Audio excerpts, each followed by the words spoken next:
मतलब ऑडियंस के थ्रू अगर मेरा इविक्शन होता तो मुझे ज़्यादा अच्छा लगता।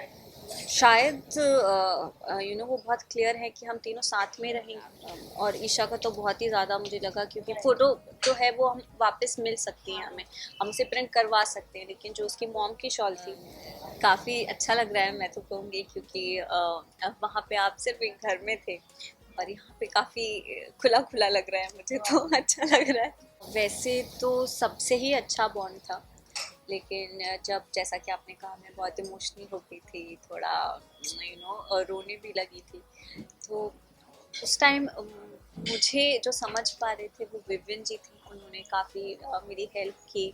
उन्हें समझ आ रहा था कि मैं किस चीज़ के किस इमोशन के थ्रू जा रही हूँ, ऑल दैट, तो वो काफ़ी सपोर्टिव थे।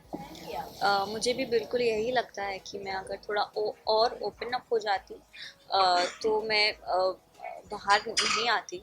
और मुझे लगता है कि ऑडियंस अगर मुझे मतलब ऑडियंस के थ्रू अगर मेरा इविक्शन होता तो मुझे ज़्यादा अच्छा लगता, क्योंकि अभी जो मेरा इविक्शन हुआ है वो घर के अंदर वाले लोगों ने किया है, तो वो बहुत ही शॉकिंग था। क्योंकि जिन लोगों के साथ मैं बैठ के बातें कर रही हूँ और जिन लोगों को मुझ में थोड़ा ग्रोथ दिख रहा है, मैं जितनी चुप थी उससे थोड़ा और मैंने कोशिश की बात करने की, उसके बाद भी यही रीज़न दिया जा रहा है कि ये बहुत क्यूट है और ये यू नो नहीं बोल पा रही है, फिर भी इतना ग्रो नहीं कर पा रही है, तो वो सुन सुन के मुझे अच्छा नहीं लगता था। एक तरफ आप मोटिवेट कर रहे हो और एक तरफ वही कर रहे हो, तो दैट वाज वेरी हर्टफुल।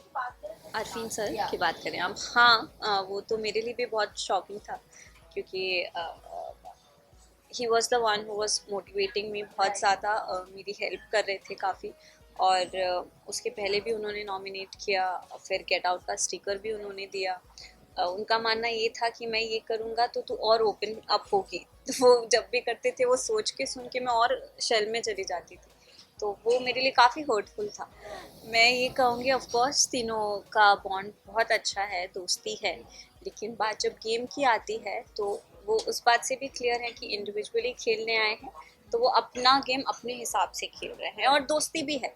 तो मुझे लगता है कि शायद वो बहुत क्लियर है कि हम तीनों साथ में रहेंगे, लेकिन जब गेम की बात आएगी तो तीनों अलग अलग भी हैं।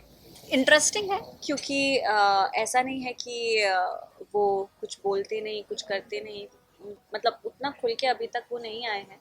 मतलब जब तक मैं घर में थी वो देखते थे बैठे थे, बट अपने ओपिनियंस उतना अच्छे से नहीं देते थे। बट अब मुझे लगता है कि वो अब टाइम आ गया है कि वो थोड़ा और ओपन अप। नहीं, आई डोंट थिंक सो कि कोई मिसयूज़ कर रहे हैं वो, क्योंकि वो जैसे हैं वैसे ही हैं। और मुझे लगता है कि पास्ट प्रेजेंट और फ्यूचर का है, अगर प्रेजेंट में कोई और इतना कुछ कर ले कि वो टॉप टू में चले जाए तो वो चेंज भी हो सकता है। And I don't think so कि वो टॉप टू का चीज़ इतना सीरियसली लेके वो शांत बैठे हैं, ऐसा नहीं लगता। मैं कहूँगी सबने बहुत बड़ा मतलब बलिदान दिया है। और ईशा का तो बहुत ही ज़्यादा मुझे लगा, क्योंकि फ़ोटो जो है वो हम वापस मिल सकती हैं, हम उसे प्रिंट करवा सकते हैं, लेकिन जो उसकी मॉम की शॉल थी वो तो was very big thing. But मुझे लगता है कि दोनों अरफीन सर और अविनाश जी का जो ईगो क्लैश है, मैं कह सकती हूँ शायद उस वजह से वो चीज़ वर्क नहीं कर पाई, क्योंकि पहले शिल्पा मैम आई तो उन्हें सिर्फ एक घी मिला, और जब ईशा की बारी आई तो फिर अरफीन सर ने बोला कि नहीं, इसको सिर्फ एक आटा ही मिलेगा। मुझे लगता है दोनों की ईगो क्लैश के चक्कर में बेचारे वो लोग पिस गए। मुझे लगता है कि पहले जो जिस हिसाब से वो जेल के अंदर गए, क्योंकि उन्हें घर से बेघर कर दिया था लोगों ने, और उन पे इल्ज़ाम भी लगाया गया था कि लड़कियां सेफ नहीं है, तो वो सब चीज़ें उनके माइंड में थी। तो आई गेस उसी सब चीज़ों का तोल माल भाव वाव करके उन्होंने ये राशन के ऊपर सब चीज़ें रखी, और जेल का पावर ही राशन है, तो उन्होंने मुझे लगता है कि सही से आई गेस इस्तेमाल किया उस चीज़ का। विविन जी, करणवीर जी, एंड मुझे लगता है शायद शायद शिल्पा मैम हो सकते हैं।